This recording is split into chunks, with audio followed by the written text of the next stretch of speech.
fuimos llamados y fuimos escogidos es porque tenemos un corazón conforme al de Dios. Un corazón conforme al corazón de Dios. Bueno, vamos a iniciar. Yo quisiera poner el ejemplo de un hombre que normalmente pues lo recordamos por muchas cosas. Vamos a hablar acerca del rey David. Busquen Hechos, por favor, 13:14.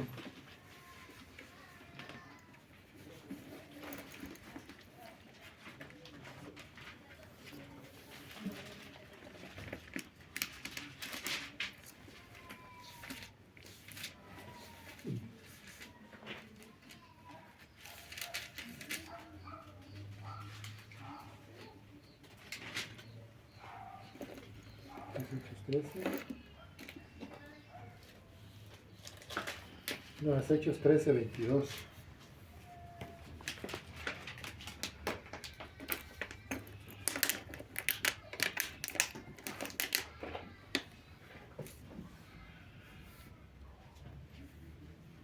Aquí el apóstol Pablo está contando está haciendo una remembranza de cómo Dios en su soberanía escoge a sus siervos, a sus hijos, aquellos que han de ser parte de su reino. Yo quiero preguntarles cuántos son parte del reino de Dios. Amén. Fuimos llamados, fuimos escogidos. Dice así la palabra de Dios. Les dije que 13:22 dice: quitando le levantó por rey a David, de quien dio también testimonio diciendo: he hallado a David, hijo de Isaí, varón conforme ¿a qué? A mi corazón, quien hará todo lo que yo quiero. Bueno, la palabra de Dios, la Biblia no esconde nada, no esconde los fracasos, tampoco esconde el pecado de los hombres que eran hombres, digámoslo así, hombres rectos. Pero hay algo muy importante. Dice aquí que Dios desechó a un rey llamado Saúl. También Saúl fue escogido por Dios de alguna manera. El pueblo de Israel les pidió un rey y Dios escogió a Saúl. Saúl era un hombre que al principio tenía una relación, digamos, con Dios. Pero poco a poco Saúl se fue apartando paulatinamente, poco a poco. A veces el corazón se va enfriando poco a poco. El corazón se va distanciando de Dios. Y llegó el momento en que Saúl era un hombre completamente apartado de Dios. Por causa, quizás la palabra habla de la personalidad de Saúl como una persona un tanto falto de fe, un tanto falto de seguridad. Y Saúl poco a poco se fue yendo de las manos de Dios. Y llegó un momento en que Dios tuvo que desecharlo completamente, porque Saúl no obedeció. No obedeció al mandato de Dios. Dios le dijo: destruye a Amalek, destruye todo, no dejes nada. Y Saúl, de su propia voluntad o iniciativa, se trajo las vacas y se trajo al rey. Y les dijo, cuando llegó Samuel y escuchó el bramido, se enojó y a la vez se entristeció y le dijo: ¿qué has hecho? Dijo: pues me traje los mejores toros, me traje lo mejor del ganado para ofrecérselo a Jehová. Y Saúl le dijo: Dios te ordenó que destruyeras todo, locamente has hecho. Y dice que Dios se arrepintió de haber llamado a Saúl como rey. Entonces Dios buscó un rey, un sustituto, alguien que pudiese cumplir las expectativas que Dios tenía. Y aquí lo dice, ustedes pueden leer el contexto y van a encontrar esto. Entonces Dios escoge a David. Dice que David era un hombre conforme al corazón de Dios.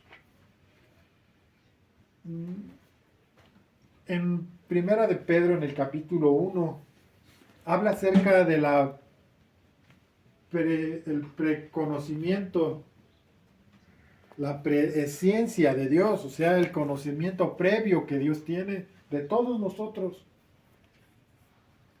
Dios conoce, desde antes, dice que desde antes de la fundación del mundo, Dios ya nos había escogido.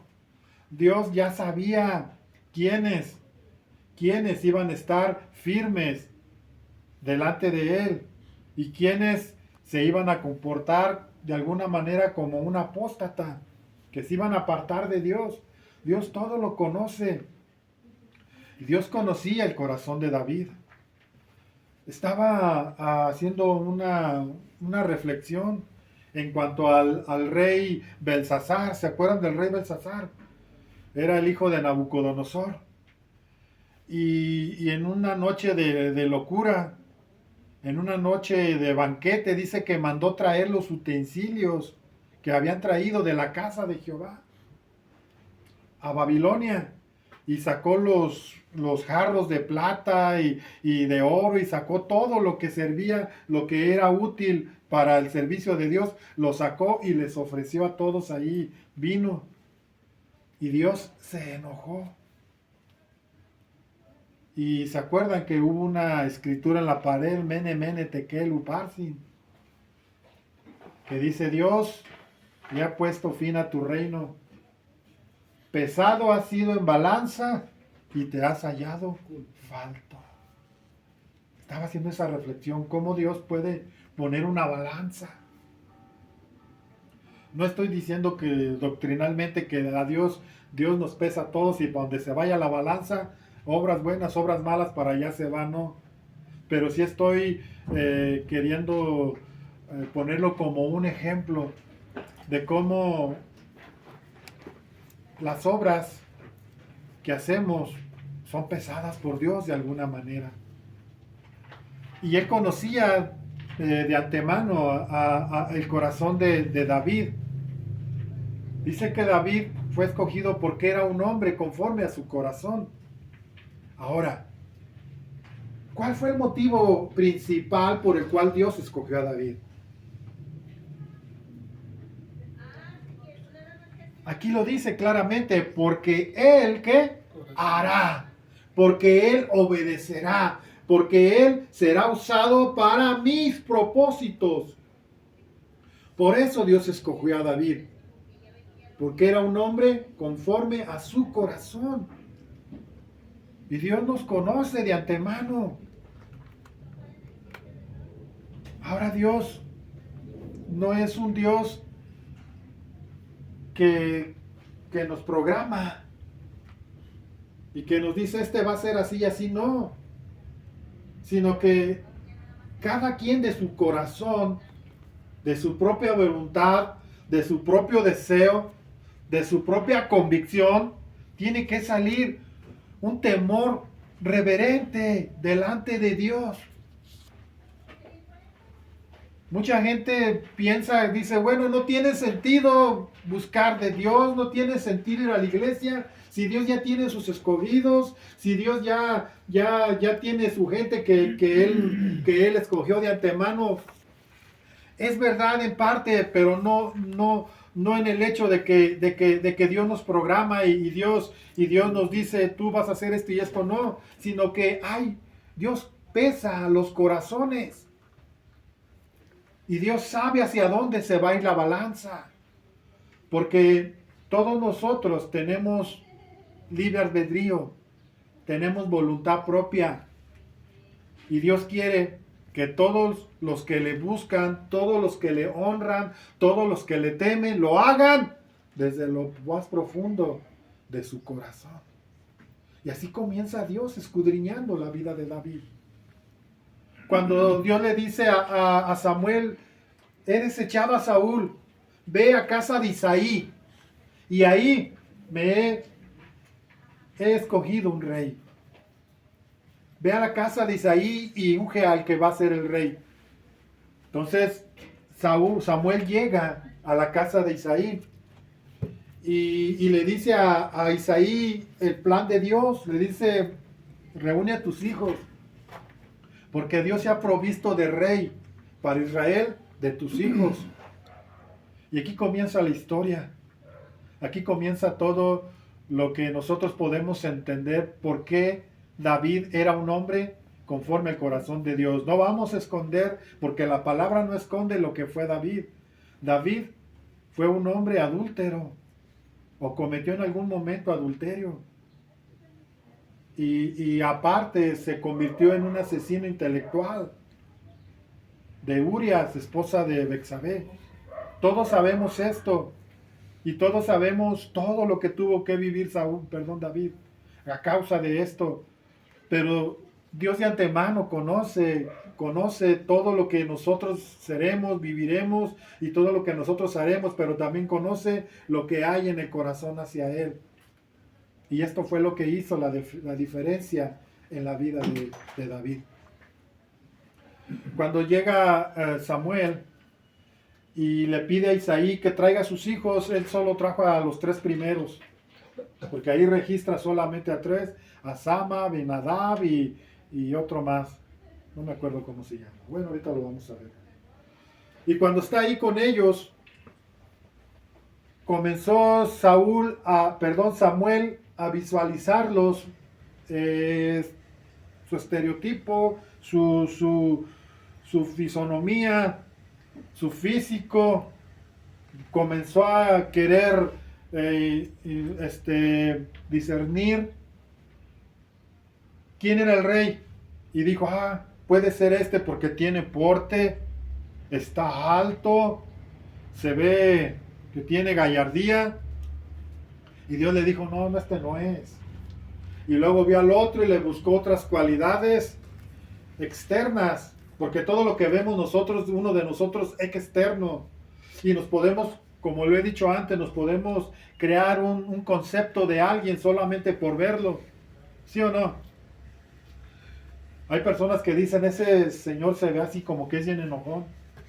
Otros dicen, esa muchacha se ve que es así o asá, no sé. Y nos creamos un concepto de la persona. Entonces, eso era lo que estaba haciendo Samuel. Estaba viendo lo externo, lo que había en los hombres, lo que nosotros vemos. Pero le dice Dios, no Samuel, yo no veo lo que tú estás viendo. Yo no veo lo que ve el hombre. Yo estoy viendo más allá. Yo desde la eternidad conozco las intenciones del corazón. Yo desde la eternidad conozco los pensamientos. Conozco lo que hay dentro de las personas. Antes que hablen, yo sé lo que van a decir, porque yo los conozco de antemano. Dice, yo no veo lo que tú ves, yo veo el corazón. Yo estoy viendo lo que hay en ese varón. Y le dijo, y ninguno de ellos es. Y cuando Samuel le pregunta, ¿tienes otro hijo? ¿Qué sucedió con David? David estaba ahí. Dios le dijo a Isaí que de sus hijos se iba a proveer un rey. Pero Isaí dejó fuera a David. David andaba por allá en el campo pastando las ovejas. David estaba cuidando un puñado de ovejas, no sabemos cuántas eran, pero no eran muchas, porque él mismo lo dice, un puñado, unas pocas ovejas, cuando está delante de Saúl, eran poquitas ovejas. Y yo siempre he pensado esto como un principio, porque la Biblia lo establece así, que el que es fiel en lo poco, será fiel en lo mucho. El que es fiel en lo poco, es fiel en lo mucho. Mira cómo Dios conoce el corazón de cada quien. Cuando David fue a la guerra, cuando llegó con sus hermanos, que estaban los tres mayores que se alistaron con Saúl para ir a pelear contra los filisteos, el mayor, Sama, ¿se llama así? Creo que sí, Sama, cuando lo vio llegar, le dio mucho coraje ver a David ahí. Esto nos da o nos muestra cuál era la relación familiar con David. David estaba relegado por sus hermanos. Cuando David hace su expresión en el Salmo 51, cuando dice que en pecado me concibió mi madre, los eruditos, los estudiosos de la Biblia, llegó algo.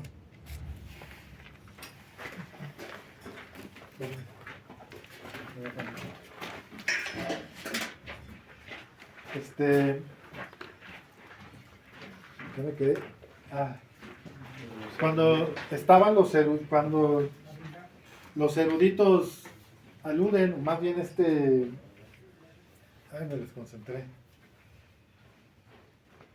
Los eruditos piensan que David fue hijo, ¿cómo se podrá decir? De otra madre.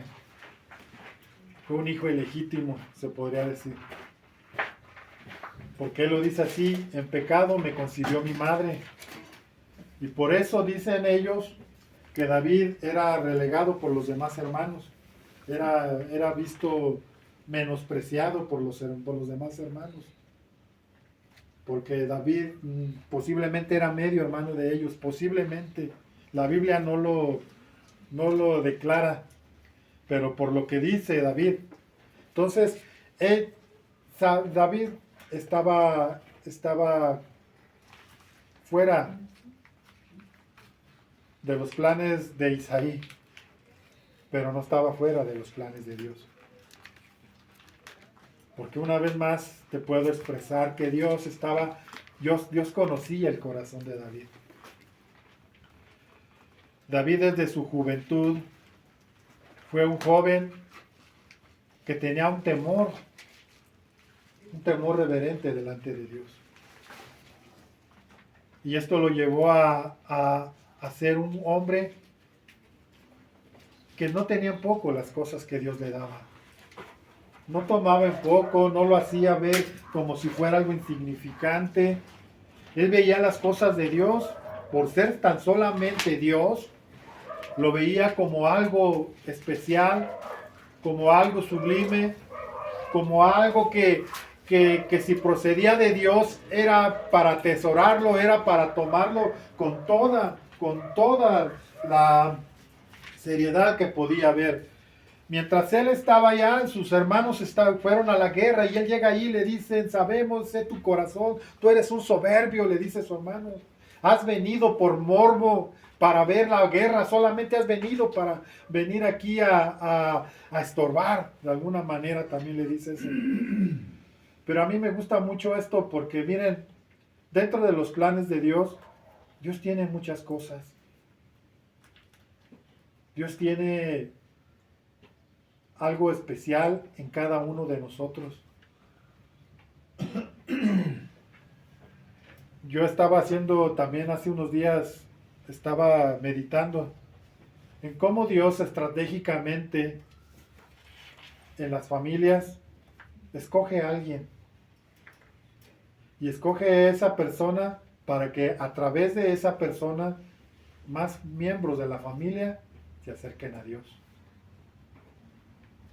Y cómo en pequeñas porciones, por decirlo de alguna manera, cómo Dios va entretejiendo sus planes.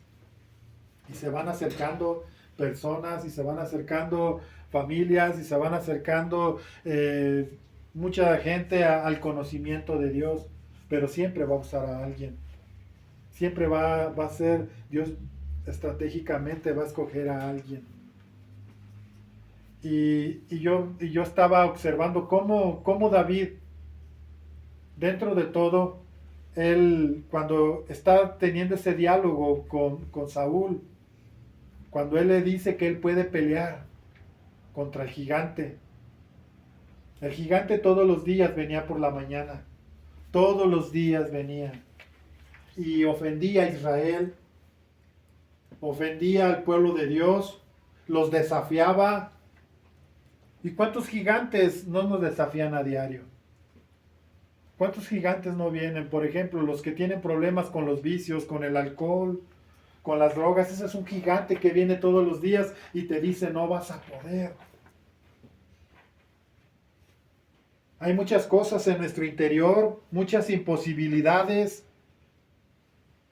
En Hebreos 12:2 dice que nos despojemos de todo peso que nos asedia y del pecado y corramos con paciencia la carrera que tenemos por delante. Cuando está hablando de todo peso que nos asedia, está hablando de esas cosas que nosotros tenemos en nuestro interior que nos estorban y posiblemente sean, no sé, cosas de nuestro pasado, que sean cosas que traemos al presente y nos estorban.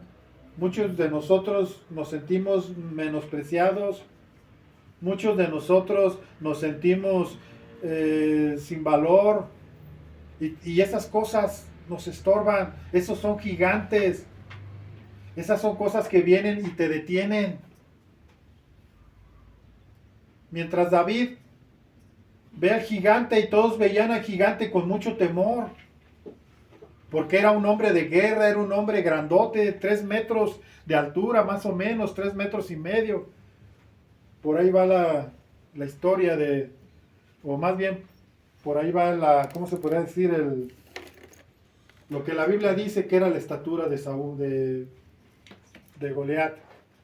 3 metros a 3 metros y medio. Era un hombre grande. Pero David viene y lo desafía. ¿En dónde estaba la confianza de David? ¿Qué era lo que alimentaba la confianza que había en David? ¿Qué era? Ahí expresa cómo él, desde su juventud, temía a Dios. Cómo desde niño, cuando iba y veía las ovejas, las cuidaba con tanta ternura. Las cuidaba, aunque eran pocas, no veía poco lo que él tenía. Él veía como algo que era una gran responsabilidad para él cuidarlas. Y estaba ahí todos los días por la mañana, por la tarde. Y él cuando tiene ese diálogo con Saúl, él le dice, tu siervo es pastor de unas pocas ovejas. Pero cuando ve venir al oso, ¿qué hace? Las defiende. Cuando ve venir al león, dice, las quita de sus fauces. Era un joven que no tenía miedo a nada, porque tenía una confianza plena en Dios. Solamente ve sus salmos, solamente ve cómo se expresaba él de Dios. Él tenía un conocimiento real, verdadero, de quién era Dios.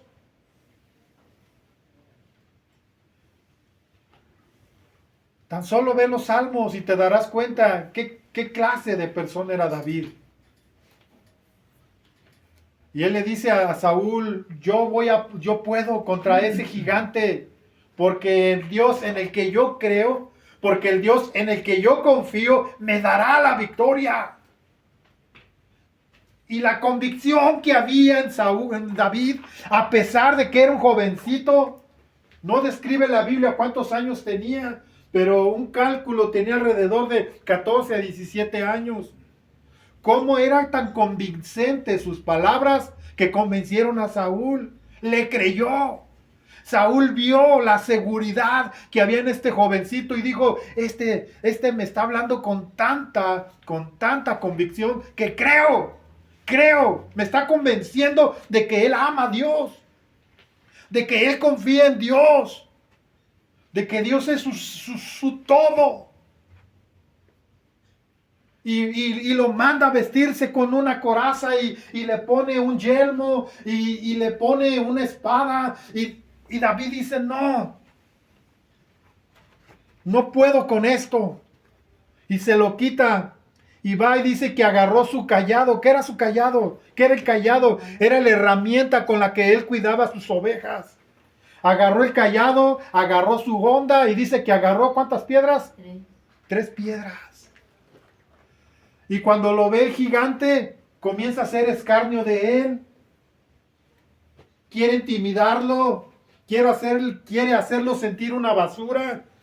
Quiere hacerle sentir que no vale nada, que no va a poder, que no tiene la fortaleza, que no tiene todo. Y esto es lo que hace el diablo. El diablo viene y te dice, tú no vas a poder.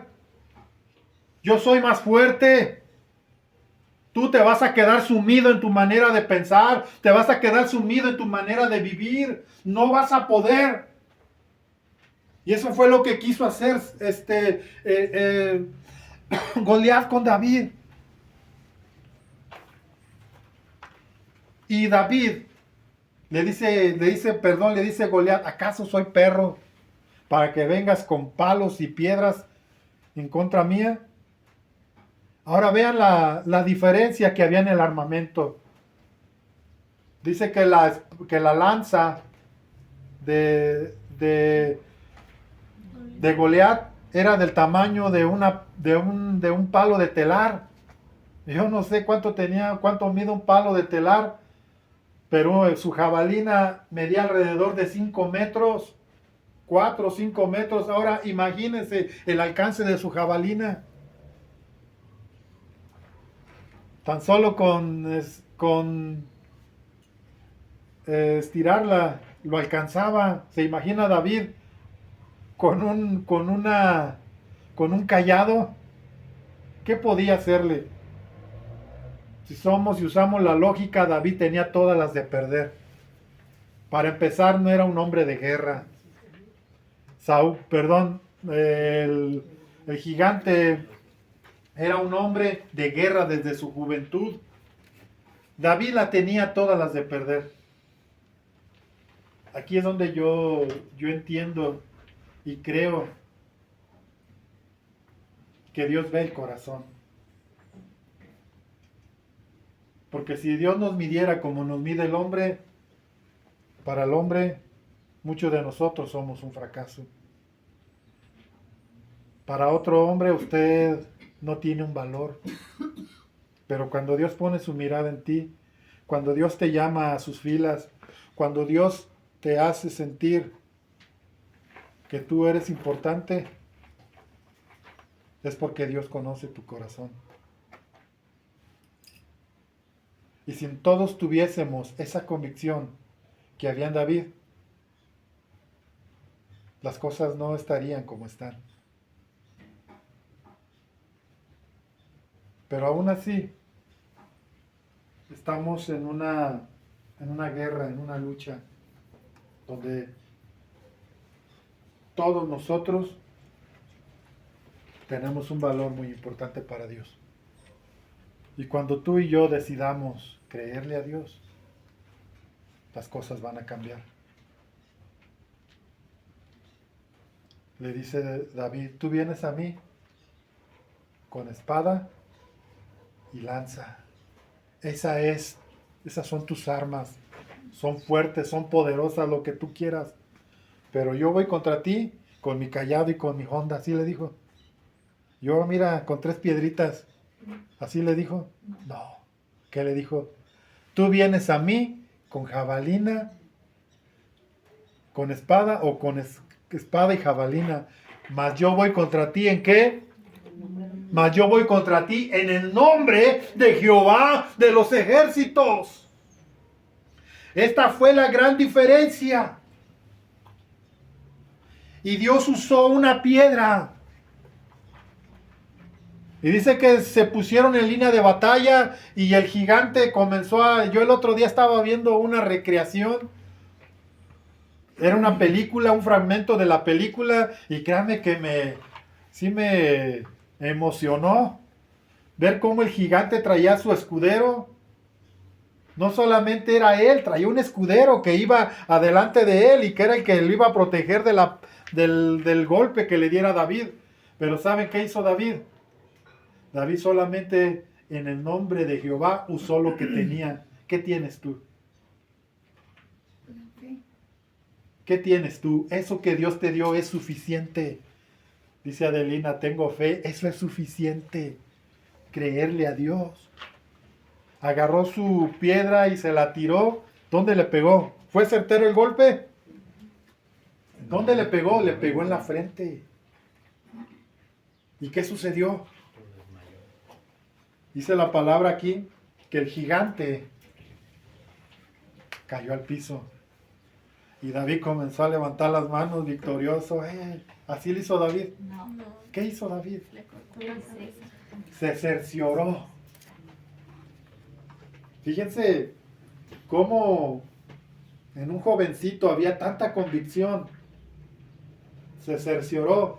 Traigo todos los versículos, pero te los voy a dar así, como si fuera una historia. Que bueno, sí es una historia, pero como si yo se las contara nada más. Llegó, dice que quitó la espada, con la misma espada del gigante de, ¿cómo se llama? Goliat. Agarró la espada y ¿qué hizo? Ya lo tumbé, ya se cayó, ya. Muchas veces nosotros tenemos esa mentalidad. Nos quedamos hasta ahí. Ya se acabó el problema. No, tienes que cerciorarte. Tienes que estar bien seguro de que mataste al gigante. Porque luego nos confiamos. Y ese viejo hombre quiere otra vez resurgir. Ese viejo hombre otra vez quiere enseñorearse de mí. Y ese viejo hombre quiere volver. Porque esa es la lucha. En la otra ocasión les decía, no hemos sido transformados en un abrir y cerrar de ojos todavía. Este cuerpo todavía no se viste de incorruptibilidad. Este cuerpo todavía es corruptible.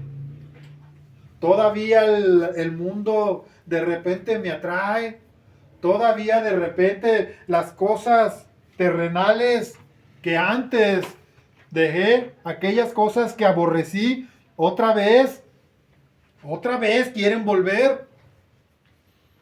Otra vez me quiere seducir el mundo. Otra vez quiero volver a mis viejas andadas porque es una lucha entre la carne y el espíritu. Jesús decía, el espíritu a la verdad está dispuesto, pero la carne es débil. Pero la carne se opone. Todos tenemos estas luchas, todos. Pero tenemos que estar bien cerciorados de en dónde estamos parados. Dice la palabra ahí que que David fue y le cortó la cabeza. ¿Y qué hizo el pueblo?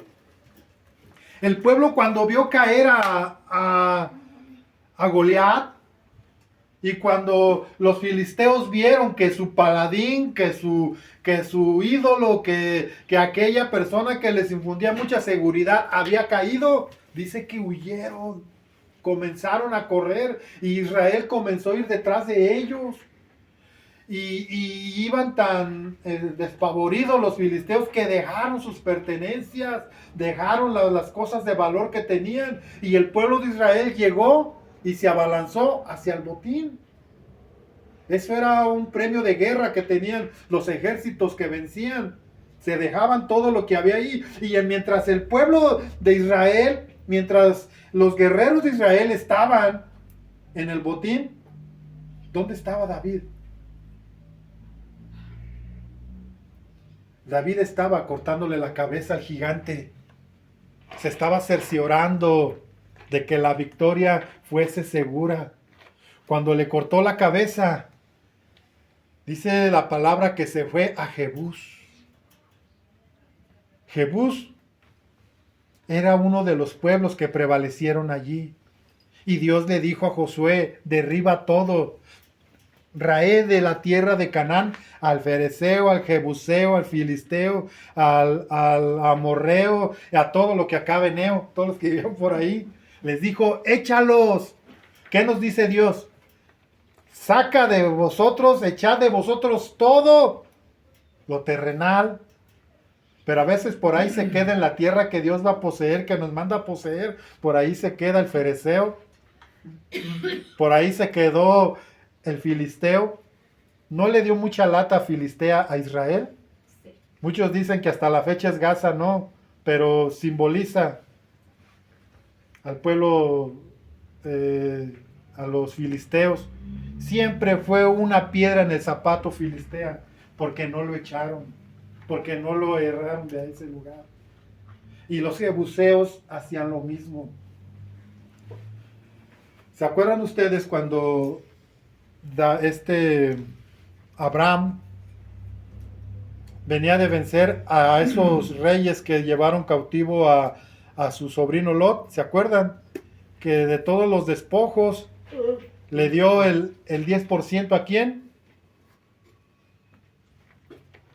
¿A quién le dio el 10%? ¿A quién le dio el diezmo?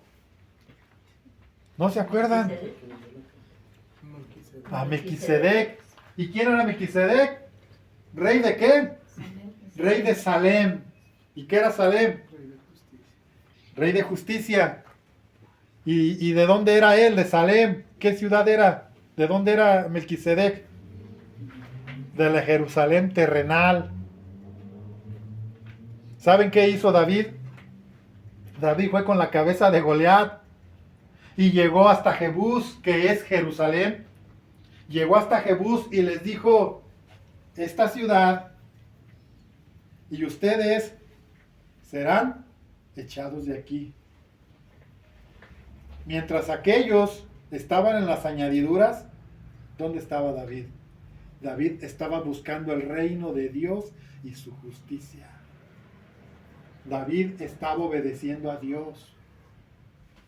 El plan de Dios era usar a David para echar a los jebuseos y recuperar esa ciudad para Dios, que hasta el día de hoy está en disputa, pero esa ciudad permanece hasta el día de hoy, Jerusalén.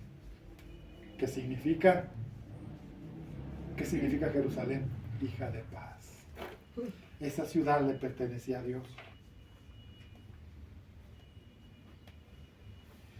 ¿Por qué no pensar en esto, hermano? David era un hombre conforme al corazón de Dios, porque Dios lo usó para sus propósitos. ¿Por qué nos perdemos tanto en las añadiduras, hermano? ¿Por qué renegamos tanto de que no tenemos cosas? ¿Por qué renegamos? ¿Por qué estamos siempre pensando en lo material, en lo terrenal? Cuando Dios nos dice, busca primero las cosas del cielo, busca primero el reino de Dios, busca primero su justicia, busca primero agradar a Dios, busca primero ser un hombre temeroso de Dios, busca primero ser alguien que ama a Dios, busca primero esto y lo demás vendrá por añadiduras. ¿Ven por qué nadie podía vencer al gigante? Porque nadie tenía una convicción real, firme, de quién era Dios. Y Dios era el Dios de Israel. Todos esos hombres tenían conocimiento de Dios. Pero solamente uno tenía una convicción firme de quién era Dios para él, y ese fue David.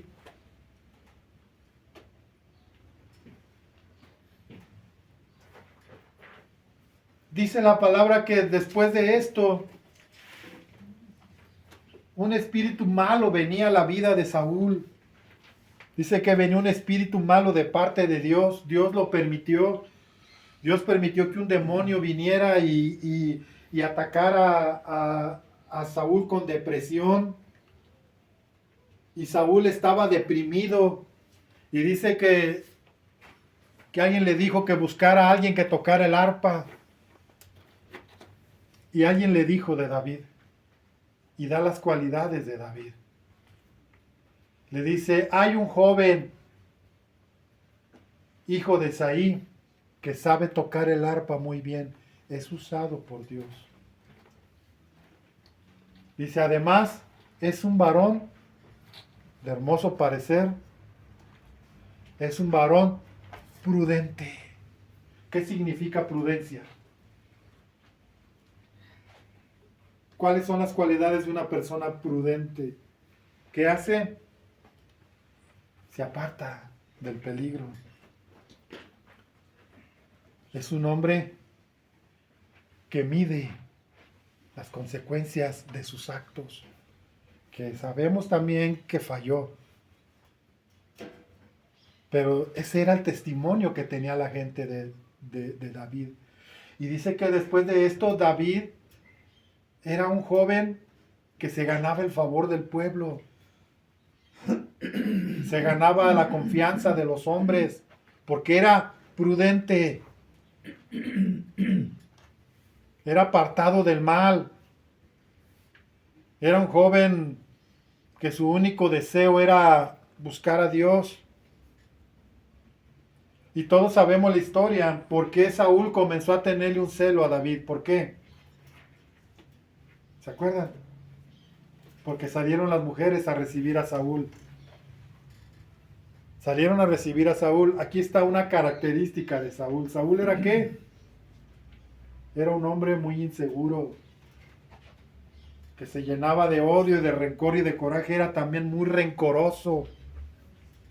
Había mucho coraje, mucho rencor en su corazón de Saúl.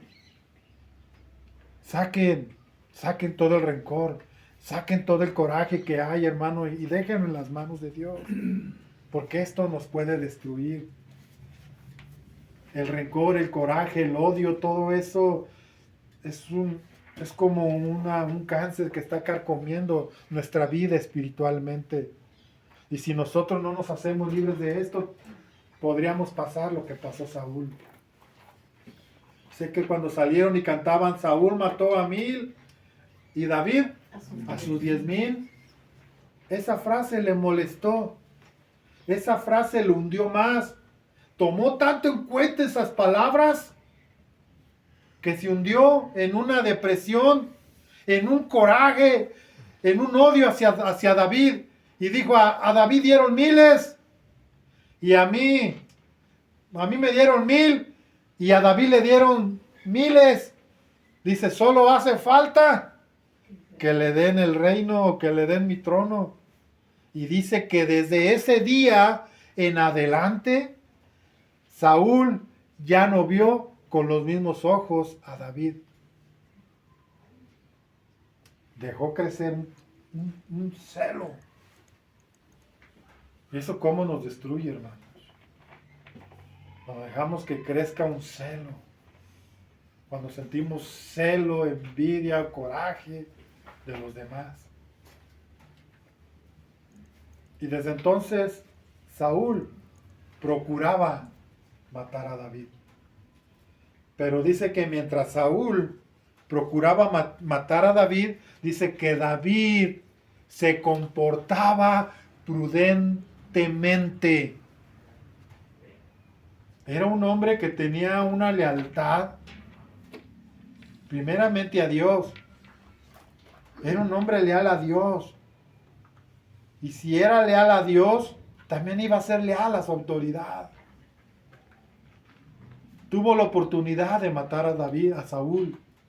Pero él dijo, ¿cómo voy a extender mi mano en contra del ungido de Dios? ¿Cómo voy a levantar mi mano en contra de alguien que Dios escogió?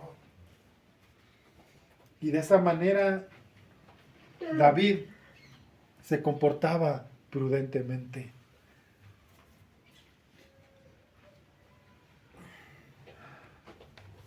Hay muchas cosas, mucho que aprender de David. También en lo negativo de David aprendemos. ¿Qué llevó a David al fracaso? La ociosidad. ¿Qué estaba haciendo David? David no fue a la guerra. Dice que era el tiempo en que los reyes iban a la guerra. Y David, ¿dónde se quedó? En su balcón. Desde ahí estaba viendo Jerusalén. Ya había trasladado su reino a Jerusalén, ya vivía en Jerusalén, ya había tomado Jebús, ya Israel había echado de allá a los jebuseos. Ya Jerusalén había sido tomada para Dios. Ya era la capital del reino de Israel. Y desde allí estaba David, viendo cómo se bañaba Betsabé. Y todos sabemos la historia y el desenlace.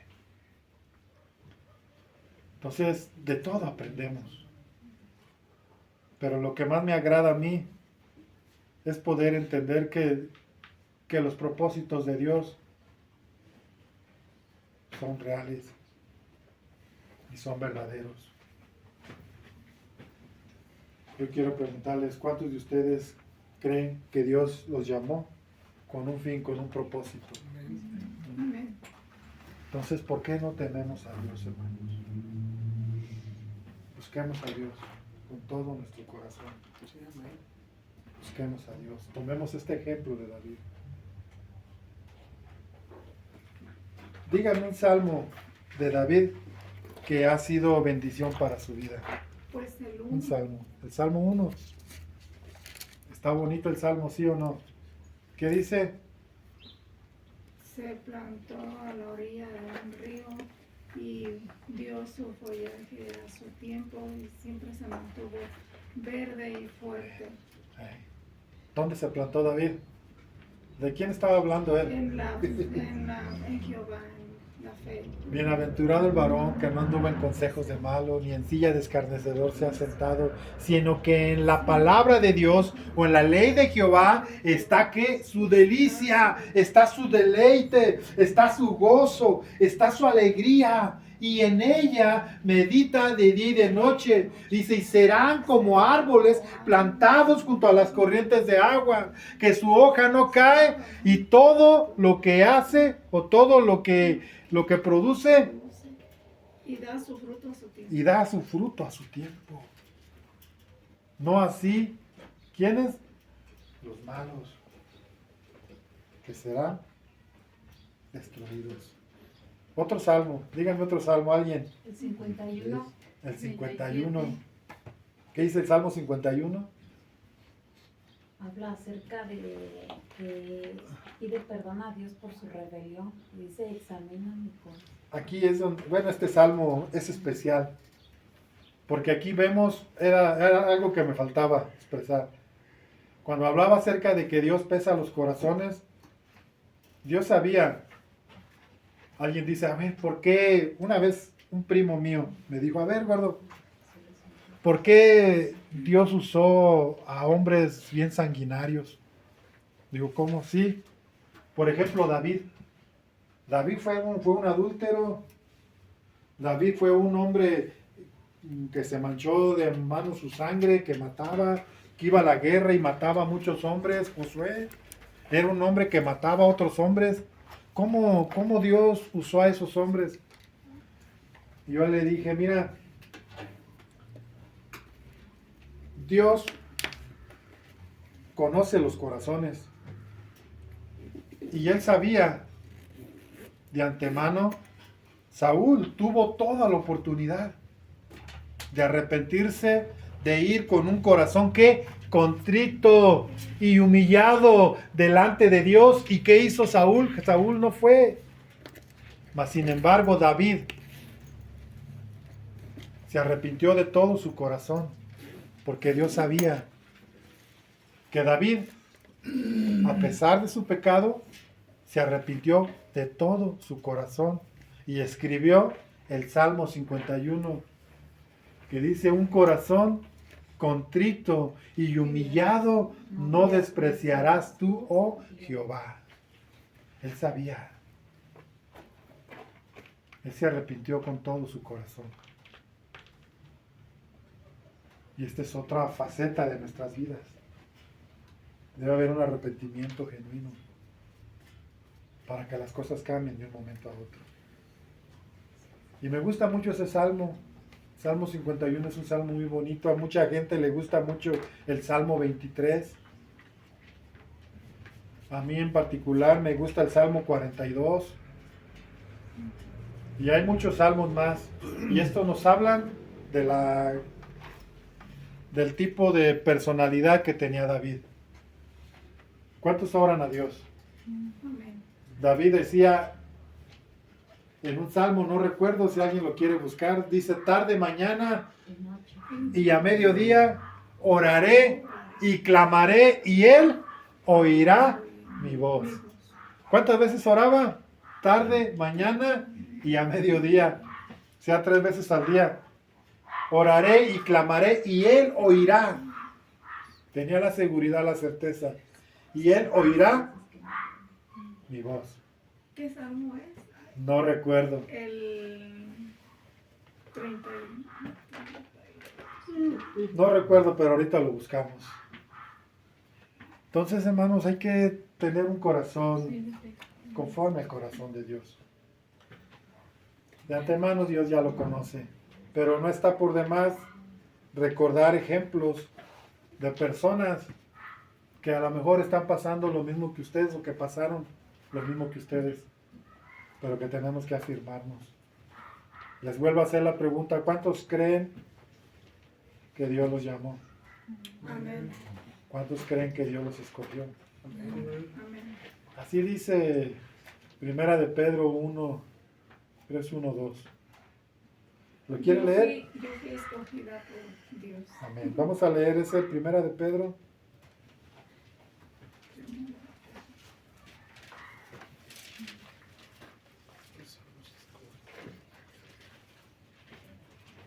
El 2 y es el 2.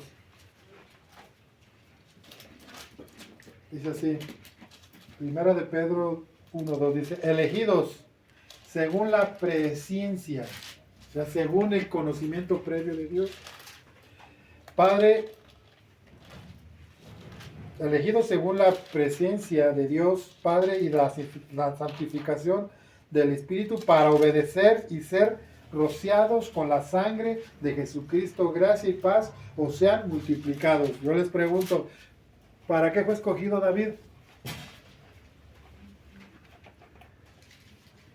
Buscaré un hombre conforme a mi corazón, o he encontrado un hombre conforme a mi corazón, porque él hará lo que yo le ordene. ¿Y qué dice aquí de nosotros? Elegidos, ¿para qué fuimos elegidos? ¿Para venir el domingo aquí nada más? No. Para conocer de la Biblia, para saludarnos. ¿Para qué fuimos escogidos? Para orar a Dios, para Aquí dice Para claramente: hacernos santos. elegidos según la presencia de Dios Padre en santificación del Espíritu. ¿Para qué? para alabar a Dios y orar a Dios. A ver, véanle bien, búsquenlo. Ahí nos dice para qué nos llamó. Para obedecer. En primer lugar, nos llamó para obedecer. Para esto llamó a David, para sus propósitos, para sus planes, para llevar a cabo sus planes. Dios tiene que usar a otro hombre para sus planes aquí en la tierra. Dios no va a usar un ángel. Dios lo va a usar a usted y me va a usar a mí. ¿Y qué tenemos que hacer? Primeramente, obedecer. Para eso fuimos llamados, para obedecer. ¿Qué dice ahí, Caritas? Aquí dice que fuimos para la santificación del Espíritu, Ujú. ¿sí? Para obedecer y ser rociados con la sangre de Jesucristo. ¿Sí? Igual aquí, nada más que aquí ya te dice para obedecer y ser rociados con la sangre de Jesucristo, gracia y paz os sean multiplicadas. Ser rociados, ¿qué significa? Ser apartados para Él. Ser de su pueblo. Eso significa. Cierren sus ojos.